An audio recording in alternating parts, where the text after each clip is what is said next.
8:30 को आपका एक्सीडेंट होता है और 9 o'clock आप मेंस की एग्जाम देने जा सकते हैं। इंटरव्यू से पहले 1 महीने तक आप हॉस्पिटलाइज्ड है और उससे 1 वीक पहले आप दिल्ली जाके उसकी प्रिपरेशन कर सकते हैं।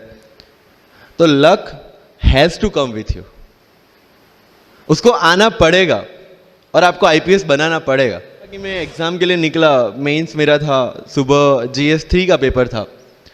8:30 को मेरा स्कूटी स्लिप हो गया, मेरा लिगामेंट इंजरी हो गया, लेफ्ट हैंड में इंजरी था, सीट से ब्लीडिंग हो रहा था। लेकिन मेरे पास 2 ऑप्शन थे। मैं खड़ा हुआ, मैंने देखा okay my right hand is safe and I decided I will go to the exam hall and write the exam.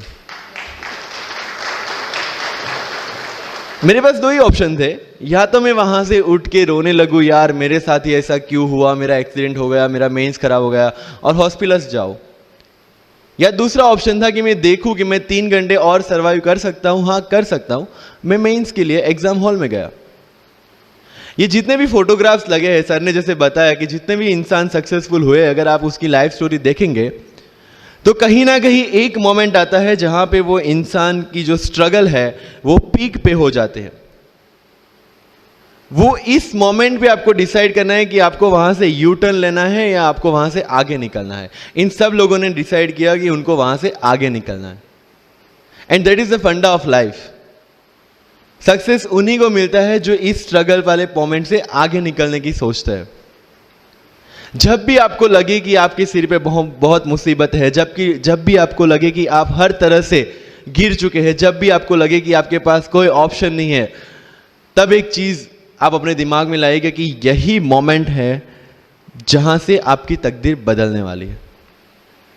क्योंकि डायमंड जो होता है वो जितना ज्यादा घिसता है उतनी ज्यादा उसकी वैल्यू होती है। सोना जो होता है वो जितना ज्यादा तपता है उतनी उसकी वैल्यू होती है। अगर आप जिंदगी में तप रहे हैं, अगर आप जिंदगी में घिस रहे हैं, अगर आपको लग रहा है कि आप हर तरह से मुसीबतों में गिरे हुए हैं, तभी आपकी जो वैल्यू है वो बढ़ने वाली है। और यही मेरा एटीट्यूड रहा है। लोग बोलते हैं कि तुम्हारी फाइनेंशियल कंडीशन ठीक नहीं थी, पापा इलेक्ट्रिशियन थे, मम्मी हाउसवाइफ थी, डायमंड के कारखाने में काम करती थी, उसके बाद उन्होंने मैरिज में रोटियां बनाने का काम किया और उस तरह से मैं पढ़ा। लेकिन जब मुझे पूछा जाता है कि ऐसी कौन सी चीज है आपकी लाइफ में जो आप बदलना चाहते हो, एंड आई सेड नथिंग। क्योंकि अगर वो चीजें नहीं होती मेरी लाइफ में तो शायद आज आपके सामने मैं नहीं होता। तो अगर लाइफ में प्रॉब्लम्स है, अगर लाइफ में स्ट्रगल है, जैसे सर ने बोला है struggle is a part of life, and I strongly believe in that. Bharat वर्ष का सपना चंद्रगुप्त ने देखा, चाणक्य ने देखा, और उस भारत वर्ष को बनाने के लिए जब ये संघर्ष जारी था, और तब राजा धनानंद की डॉटर दुर्धरा से चंद्रगुप्त को प्यार हो जाता है, और जब चाणक्य उनको बोलते हैं कि नहीं तुम्हें उससे दूर रहना है, तब चंद्रगुप्त बोलता है आचार्य कभी कभी सोचता हूं कि जिंदगी में या ये भारत के सम्राट बनने के लिए इतना त्याग, इतना बलिदान ना देना होता तो।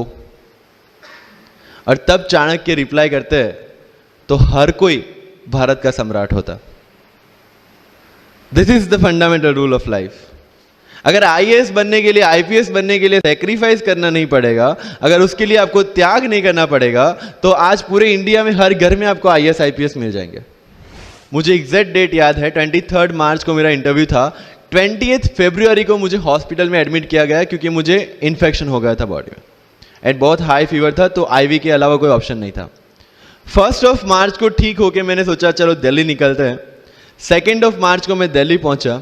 3 मार्च को वापस से टॉन्सिलाइटिस का अटैक होने की वजह से फ्लाइट लेके वापस से पालनपुर अहमदाबाद, अगेन हॉस्पिटलाइजेशन। 15 मार्च को I got relieved from the hospital. 16 मार्च को मैं दिल्ली पहुंचा, और 23 मार्च को I gave my UPSC interview. तो 1 महीने का हॉस्पिटलाइजेशन। उसके बाद जब दिमाग में ये था कि मेरे साथ जो लोग इंटरव्यू दे रहे हैं वो 1 महीने से प्रिपरेशन कर रहे हैं, एंड 1 महीने से मैं हॉस्पिटल में था, again I thought this is the moment to prove yourself. I went to the interview, और पूरे इंडिया में 2nd highest marks in interview.